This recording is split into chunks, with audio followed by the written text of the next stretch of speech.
السلام علیکم ورحمۃ اللہ وبرکاتہ۔ وعلیکم السلام ورحمۃ اللہ وبرکاتہ۔ استاد سترہ کیا ہوتا ہے؟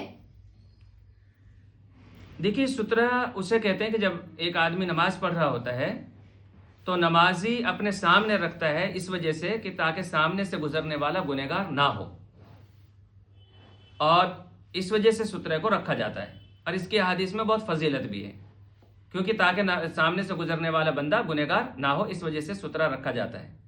اب اگر امام صاحب نماز پڑھا رہے ہیں، امام صاحب نے اگر اپنے سامنے سترہ رکھ لیا تو وہ مقتدیوں کے لیے بھی کافی ہوگا، ہر بندے کو الگ الگ سترہ رکھنے کی ضرورت نہیں ہوگی۔ لیکن اگر اسی طریقے سے ہماری بہنیں یا ہماری مائیں گھروں میں نماز پڑھ رہی ہیں اور ان کو یہ خدشہ ہے کہ ہمارے سامنے سے کوئی گزر سکتا ہے، یا مسجد میں کوئی بندہ نماز پڑھ رہا ہے، ان کو ممکن ہے یہ کہ کوئی آگے سے نکل جائے گا، تو ان کو سترہ اپنے سامنے رکھ لینا چاہیے۔ سترے کی جو مقدار ہے، جو اس کی موٹائی ہے، وہ یہ کہ کم سے کم انگلی کے برابر موٹا ہو، اور کم سے کم 1 سے 1.5 فٹ کی کم سے کم اس کی اونچائی ہو، اتنی اونچائی کم سے کم ہونی چاہیے، اس کو سترہ بولا جاتا ہے۔ تب اس کے سامنے ہم نماز پڑھیں گے، اور اس کے سامنے سے گزرنے والا اس کے آگے سے وہ گنہگار نہیں ہوگا۔ اور اگر اسی طریقے سے کوئی سترے کے اندر سے گزرنے کی کوشش کرتا ہے کوئی بندہ، تو نماز کی کنڈیشن میں ہی ہم اس کو اپنے ہاتھ سے روکیں گے۔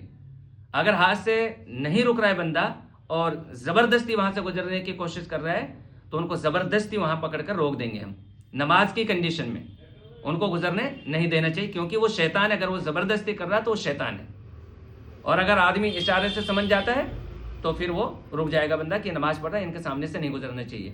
اس نمازی کے سامنے سے گزرنے کا جو گناہ ہے، اس کے بارے میں اللہ کے نبی صلی اللہ علیہ وسلم نے فرمایا ہے کہ 40، اب یہ 40 کیا ہے، اس میں بہت سارے اقوال ہیں کہ 40 دن کی مقدار تک بندہ وہاں کھڑا رہے، یا 40 سال تک بندہ وہاں کھڑا رہے۔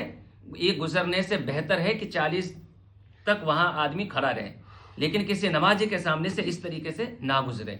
نماز کا خیال رکھیں بندہ، کوئی بھی، یا گھر میں بھی اگر کوئی عورتیں نماز پڑھ رہی ہیں تو ان کے سامنے سے ہرگز نہ گزریں۔ اور اگر ہمارے پاس سترہ نہیں ہے تو جیسے کرسی ہے یا کوئی بڑی چیز ہے کم سے کم 1.5 فٹ کی اونچائی میں، وہ بھی ہم رکھ سکتے ہیں۔ تو یہ نماز کے لیے یہ تمام چیزیں ہمارے گھروں میں سب کو معلومات ہونی چاہیے۔ ناظرین، ہماری ویڈیو اچھی لگی ہو تو آپ لوگ لائک کریں۔ ہمارے ایک ویورس نے بھی یہ سوال کیا تھا کہ بھائی سترے کس طریقے سے رکھا جائے سترے کا آگے سے گزرنے کے تعلق سے۔ اگر ہماری ویڈیو اچھی لگی ہو تو آپ لوگ لائک کریں، سبسکرائب کریں۔